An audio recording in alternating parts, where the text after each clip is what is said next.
আসসালামু আলাইকুম। আজকের সময় নিউজে আপনাকে স্বাগত। শুরুতেই সংবাদ শিরোনাম, পরে বিস্তারিত। দর্শক, জানিয়ে দিব আমাদের হাতে পাওয়া সর্বশেষ আপডেট বাংলা সংবাদ। শুরুতে থাকবে সংবাদ শিরোনাম, পরে বিস্তারিত। শেখ হাসিনা দেশে ফিরলে কি হবে জানালেন নাহিদ ইসলাম। তারপর জানিয়ে দিব গোড় প্রণয় বৈঠক ও দিল্লির নতুন বার্তা। এখন জানিয়ে দিব থানার সামনে গিয়ে আত্মহত্যার হুমকি বিএনপি নেতার।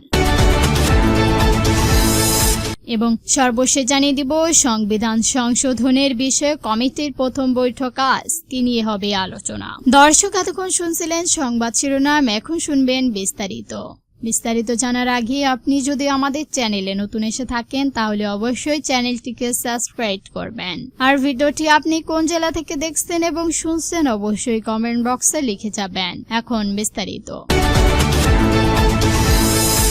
শেখ হাসিনা দেশে ফিরলে কি হবে জানালেন নাহিদ ইসলাম। আওয়ামী লীগ সভাপতি শেখ হাসিনা যদি আগামী ডিসেম্বরে দেশে আসেন তবে বিমানবন্দর থেকেই তাকে সরাসরি ফাঁসির মঞ্চে নেওয়া হবে বলে মন্তব্য করেছেন বিরোধী দলীয় চিফ হুদি ও জাতীয় নাগরিক পার্টি এনসিপির আহ্বান নাহিদ ইসলাম। রবিবার বিকালে রাজধানীর ডিপ্লোমা ইঞ্জিনিয়ার ইনস্টিটিউশন আইডিবির শহীদ পরিবার ও আহতদের কণ্ঠ জনতা এক দফার শীর্ষক আলোচনা সভায় তিনি এই কথা বলেন। নাহিদ ইসলাম বললেন, শেখ হাসিনা যদি ডিসেম্বরে দেশে আসেন তবে বিমানবন্দর থেকেই তাকে সরাসরি ফাঁসির মঞ্চে নেওয়া হবে।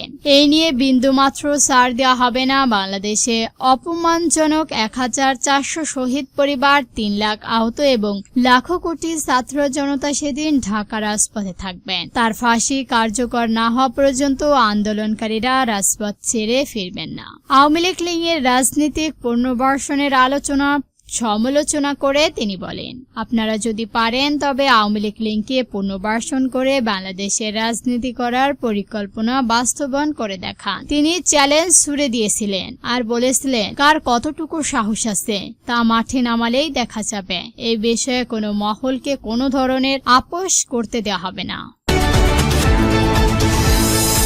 গোড় প্রণয় বৈঠক ও দিল্লির নতুন বার্তা। ঢাকার নিযুক্ত ভারতীয় হাই কমিশনার নিদেশ ত্রিবেদীর সাথে মার্কিন বিশেষ দায়িত্বপ্রাপ্ত দূরসার্জন গোয়েন বৈঠকের পরে ভারতের ভূখণ্ড থেকে সাবেক প্রধানমন্ত্রী শেখ হাসিনার রাজনৈতিক কর্মকাণ্ডের বিষয়ে নিজস্ব অবস্থান স্পষ্ট করেছেন দিল্লি।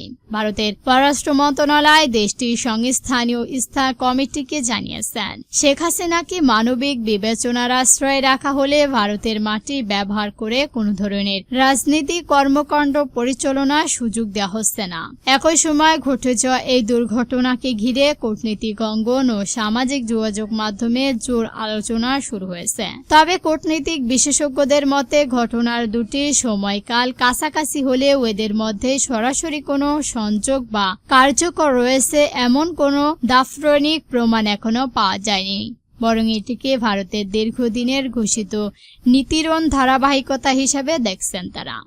দিল্লির অবস্থান ও প্রত্যর্পণ প্রসঙ্গের সমীকরণ। ভারতের সংসদের পররাষ্ট্র বিষয়ক স্থানীয় কমিটিতে দেশটির পররাষ্ট্র মন্ত্রণালয় তিনি বিষয়টি জানান। প্রথমত, শেখ হাসিনা বর্তমানে ভারতের অবস্থান করলেও তাকে রাজনৈতিক তৎপরণ চালানোর অনুমতি দেওয়া হয়। দ্বিতীয়ত, বাংলাদেশে সরকারের পক্ষ থেকে পাঠানো প্রত্যর্পণ অনুরোধটি আইনগত ও কূটনৈতিক কাঠামোর মধ্যে রেখে পরীক্ষা করা হচ্ছে। তৃতীয়ত, একই সাথে বাংলাদেশের পূর্ণাঙ্গন ভিসা কার্যক্রম স্বাভাবিক করা, সীমান্ত সহযোগিতা বৃদ্ধি এবং দুই দেশের জনগণের যোগাযোগ বাড়ানোর বিষয়ে সুপারিশ করেছেন ভারতের সংশোধনী কমিটি।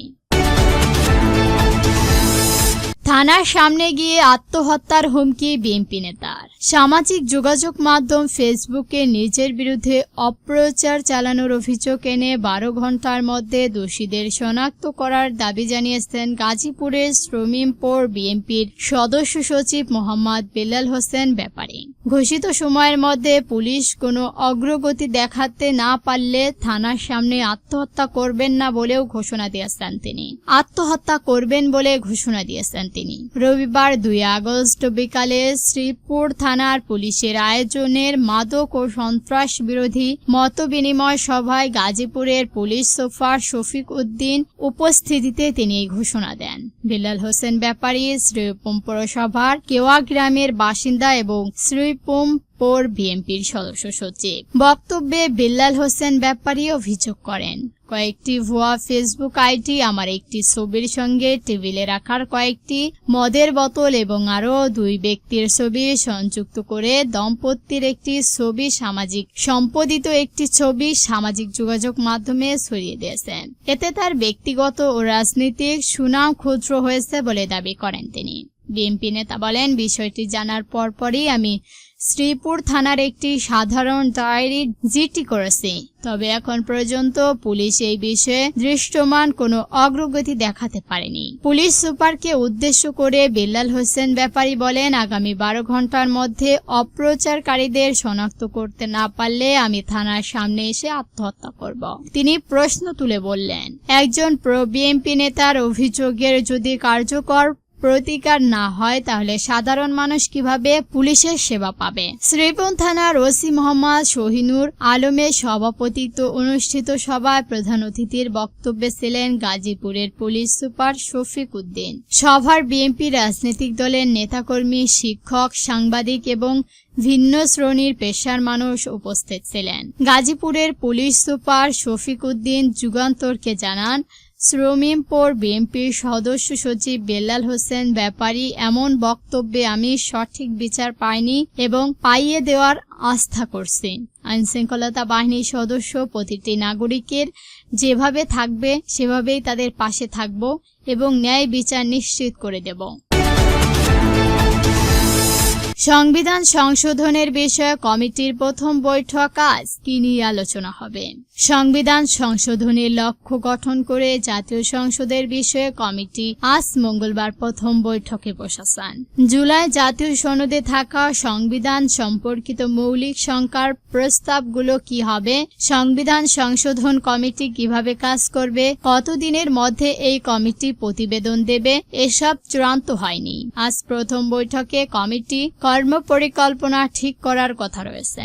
সংবিধান সংস্কারে অন্তর্বর্তী সরকার যে প্রতিক্রিয়া নির্ধারণ করেছিলেন সেটি অনুসরণ করেছেন না নির্বাচিত বিএনপি সরকার। বিরোধী দলের আপত্তিতে উপেক্ষা করে সংবিধান সংশোধনের প্রতিক্রিয়া ইতিমধ্যে শুরু হয়েছে।